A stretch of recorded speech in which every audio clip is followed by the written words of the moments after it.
Grayson Grundhoefer, our very favorite Sikkim 365, all things Baylor football. Make sure you're following him on X and checking out Sikkim 365 content. What's going on, man? Man, it's been fun. We're already halfway through fall camp, kind of beyond that, honestly. This is the last week. It's been pretty wild, hasn't it? How just fast this offseason has come and gone. Dude, I feel like I was at the Texas Bowl just like having my guts ripped out 2 days ago. And here we are getting ready for Auburn on August 29th. Yeah, it's pretty cool to kind of look at it that way. I know I've been predicting the season on Sikkim365.com. I do it every single year. And so kind of going through those games, and you start with the first one being that Auburn game, which I know a lot of the players talked about at Big 12 Media Days, just kind of this feeling of it's not getting revenge because obviously you played LSU in the Texas Bowl, but getting another opportunity to face a team that a lot of people perceive as kind of an elite brand in college football. Absolutely. National championship just 15 years ago. I hate to say that you just can't say that's not an elite brand, right? I mean, it is a big deal. And coming to Waco, no less. Huge deal for Baylor football. Well, hey, Grayson, I told you we were going to do this. I got to start here. There's a weird culture going on X right now where there's these Baylor burners, right? And for a long time, I thought they were funny. And then I realized a couple of them were shooting me some DMs, and they had some information sometimes that I didn't have about what was going on behind closed doors. So I've started paying attention, and there's a little chatter going on the last couple days about maybe some chrome helmets returning to the field for Baylor. Do you have any info on that? No comment, but I will say this. I'm being dead serious. You know, last year there was all that kind of conversation about the anthracite jerseys. And I know on Sikkim 365, those had kind of been hinted at for a while that those were coming. It just was a matter of time. Yeah, I'm not going to say that I know much or can give much away here, but I do think it would be cool, right? I think that's kind of the overall sentiment. If they did decide to do that, if that did happen, man, it would be great. I mean, when I was at Baylor, that was kind of during the heyday of those awesome uniforms where it felt like it changed, every game, this really cool, unique uniform. And the chrome helmets were always my favorite with the black jerseys. That was always my favorite jersey. And so, yeah, it would be great to see. Could not agree more. I think there's a lot of us, especially you and I, who were at school in that era, who missed the gold rather than the nacho cheese yellow. I think that would be really special. Well, hey, tell us about fall practice, man. What's going on? Give us your overview. Who's popping on the field? Who's impressing you? Maybe some surprises. What are you seeing at fall camp? Man, a lot. I think the story this past week has been the loss of Dawson Pendergrass, which now gives Baylor two starters that they have lost this offseason. The first one being Northwestern transfer safety Devin Turner. Lost him at the end of spring, and then lose Dawson Pendergrass, who is a backup, but he was a de facto starter. I think if you watch Baylor last year, he played a ton, and he was going to be a big part of their offense. But I think one thing that was kind of maybe hidden to some people going through the spring was just the emergence of true freshman running back Caden Knighton, a really good player, fantastic. I mean, you go look at his film, great film, very elusive, very fast. Like his straight line speed is something that Baylor doesn't really have in their room. He's the fastest running back on this team, and it's pretty obvious. He really popped in the spring, had multiple really good performances in scrimmages, shows up for fall camp, doing more of the same. And so I think the thing with him, I want to reiterate, the expectation in the spring was he was going to play a ton and that he was going to be a part of this three-headed backfield. It was not going to be just a 1A, 1B for Baylor this upcoming season. I think it was going to be more of a 1A and then 2A, 2B for this team. And now I think it's going to be, a lot of Bryson and a lot of Caden, because you don't want to force Bryson to take on more carries. You want him to be efficient with his carries. And so you got to give other guys opportunities. I think Knighton's going to run with that opportunity. He's a very good pass catcher. Like I said, very explosive in the open field. The one area he does need growth, and this is the same with every young running back, pass protection. And that is something that Dawson brought to the table that really none of the other running backs did. And so I think that's going to be probably the area that they're going to have to try to figure out how they're going to scheme around that. Maybe potentially even putting a tight end in the backfield at times, like a Kelsey Johnson type thing. I think that could be interesting. But I think in general, it's going to be more about kind of a committee approach, right? With the tight ends, with the other running backs, trying to figure out who has it.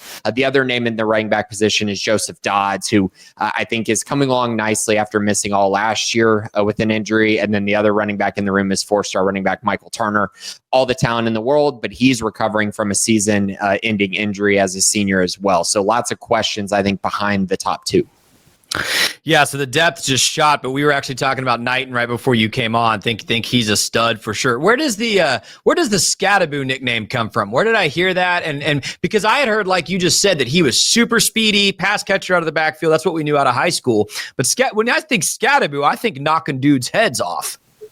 Right. So I actually got that quote from Devin Bobby at Big 12 Media Days. We talked and he said some of the guys on the team call him Mini Scattaboo. And I think that when I say he's so fast and just brings a different element, I think naturally people just take that as, oh, he's not very physical then, or he can't run between the tackles. But that's not really the case. He was actually really efficient in goal line situations during the spring. I think you're going to see more of that in the fall as well. He is physical and he's rather big. I mean, I think they have him listed at 212 pounds already, which is bigger than what Bryson Washington was running at last year. So I think the strength and the power is there. That's probably where you get it from. He runs very angry, which I think is very important for a running back. You cannot be timid to be efficient in this offense. And so he's going to bring that, but just the pop, right? That speed when you get to the second level is just a little different with him.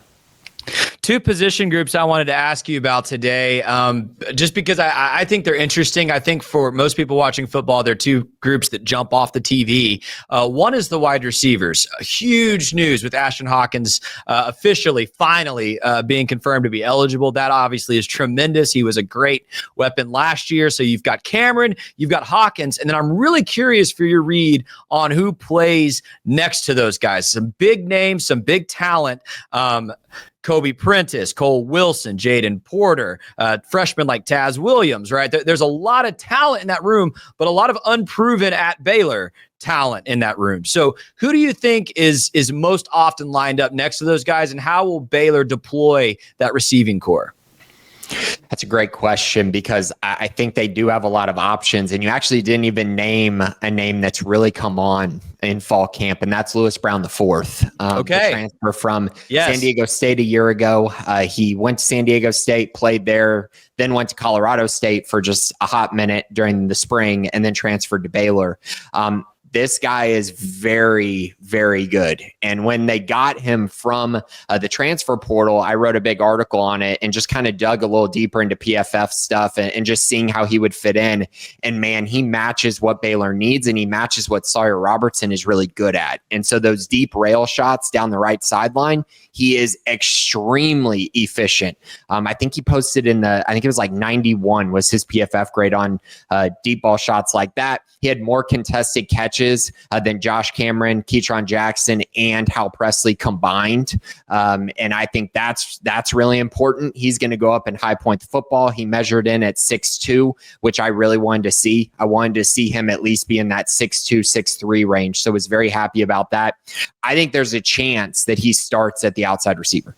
I think there's a possibility there. And so if you have him, Josh Cameron, Ashton Hawkins, and then Michael Trigg as kind of, let's just say if they're in a 4-wide set, that would make a lot of sense to me. Now, saying that, they have other guys as well, and they're going to mix and match guys. I just think there is something that he brings to the table with that deep shot ability, and again, the contested catch ability. That's just something they don't really have on the roster. Other guys like Kobe Prentice, Cole Wilson, and Jaden Porter, I think, are the three that round out the room as far as guys who are going to play a big role. And as we saw a year ago, they like shuffling in receivers. The problem was a year ago, they didn't have enough guys to really shuffle in. This year, they absolutely do. I'm very excited about the wide receiver room. The addition of Ashton Hawkins, that kind of being a guaranteed thing, rose my expectations. I feel really confident about it, and Lewis Brown's emergence is just another reason for, I think, Baylor fans to feel good about the room.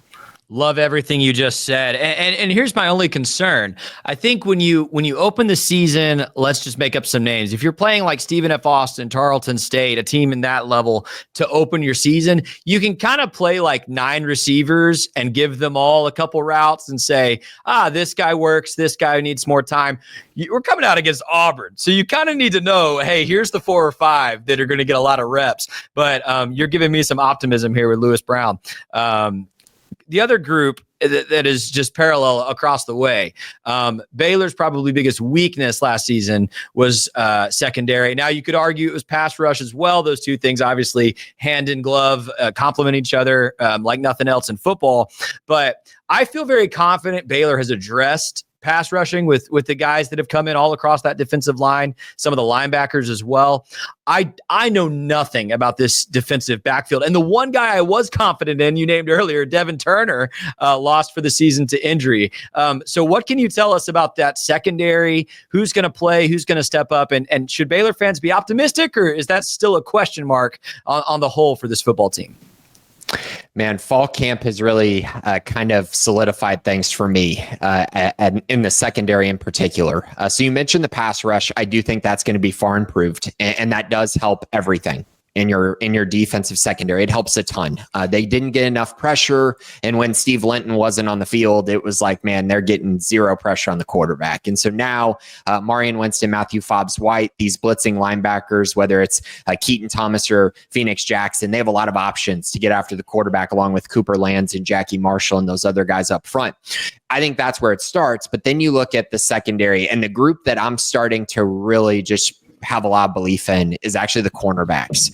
Paul Gonzalez came in from TCU, and I think he's done a fantastic job this offseason, just kind of bringing, I think, a different level of technique to the room. But I also think, man, I just really think these players are enjoying learning from him. And I think there's this kind of rejuvenation in the room. And when you look at kind of what they have on the depth chart, the one guy that I continue to just hear great things about is Tevin Williams. Baylor fans know him. He just can't stay healthy, but when he has been on the field, he's been good and productive. I think he's going to take a big step forward this year. I think he could have that kind of season like, Jamison Houston had in 2019, where it's like this guy who played a lot of football hadn't really had his best year, and then his senior year, man, just was fantastic. I think Tevin Williams has that ability. I love the upside with LeVar Thornton, who has consistently been the number 2 cornerback since the spring. I think he's going to get the start there opposite Tevin Williams. And then their depth. I mean, Caden Jenkins, who got a lot of heat last year after the LSU performance, I think he's far better than people are giving him credit for. I think he's going to have a much better season, and learning from Paul Gonzalez is important for him. And then you have Calvin Simpson-Hunt, who's just this athletic freak. You just hope that he hits, right? But athleticism-wise and body type-wise, he certainly fits the mold. I love what they're doing at cornerback. I think that position is going to be far improved from where it was a year ago, but I still have concerns at safety. And this week, not great news. Dave Randa mentioned Carl Williams is operating at 70% right now. I believe he was operating at maybe like 80% last year. He never got healthy, and you never got to see the full emergence of Carl Williams. And it's tough because the Baylor staff keeps saying Carl is an alpha kind of out there in the secondary. They love Carl Williams, and I just don't think Baylor fans have gotten to see him fully healthy. And I think that's something that they're going to be missing. And clearly, I don't think he's going to be 100% for a little while.